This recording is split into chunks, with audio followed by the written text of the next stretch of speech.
Hi there. This evening we're going to talk a little more about the CrossRiver and the versatility on the Z-axis. When you buy the CrossRiver, it's going to come with your Z-axis all pre-assembled. If you've watched the assembly video, you'll have seen that. And our stock 52mm 500 watt spindle is attached. But we've got all these other screw holes on here. I'm sure you want to know, what the heck are all those for? Well, that allows a lot more versatility and adding of features a little bit easier than what we did before with the silverback. So, using our Allen wrench, we can go ahead and remove this spindle mount. Once you get those screws loose, you want to make sure you're supporting this so we don't drop it. Don't want to damage anything. So our mount comes right off of there. So now we have a lot more mounting holes that we can see. Well, one of the first features that we come up with, and this is included in the CrossRiver package, is our laser mount. So using M3 by 12 screws or M3 by 10 screws, depending on your laser.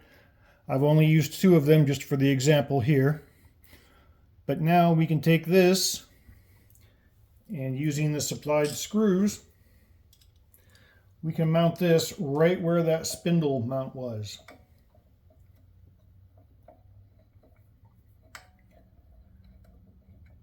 Now, with the added bonus of the extended Z-axis travel on the CrossRiver, even with the shorter laser like this 10 watt optical one that I'm working with right here, the 80 watt input,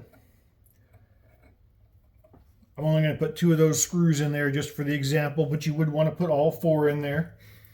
But we can still run this clear down, and we're going to have our mount and our laser down near our work surface. So that's the first swap that we can do.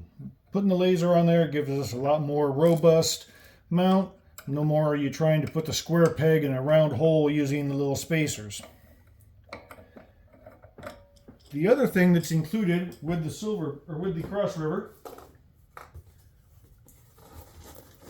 is our other spindle mount. And that's this mount right here. We're going to go ahead and mount that to our Z-axis. And it mounts to those outer screw holes. And I'm just going to run these in there real quick. I might have gotten that one a little too tight. Give me a little bit of room here to work.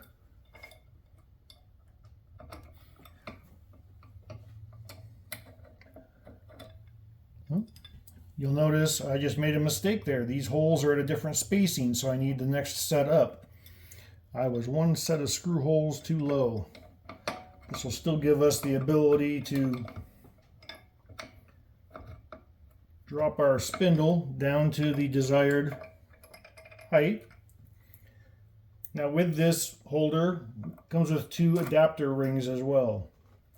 The first adapter ring is a 69mm, and that's going to be used for commonly available DeWalt routers, and that's the one that is a little bit thinner.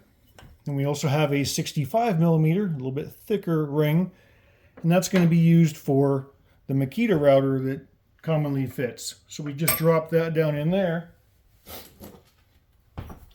and if you happen to have the Makita router, which is the one I have here in the workshop, that will drop down in there. No tools required, just tighten this thumb screw. Your router is good and secure.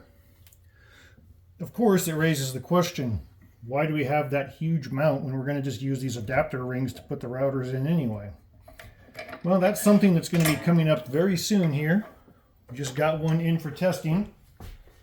I don't have everything hooked up yet, but give you a little sneak peek.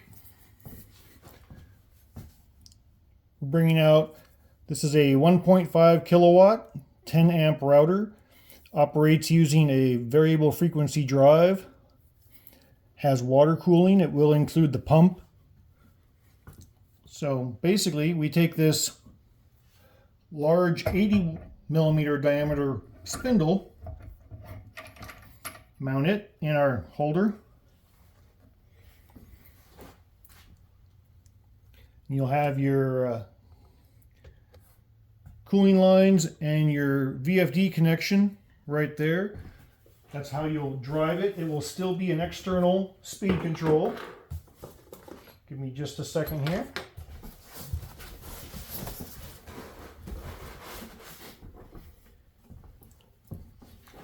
And it will come with a control enclosure, controller for your variable frequency drive, power supply, and the connection with cable to drive the new spindle. This is,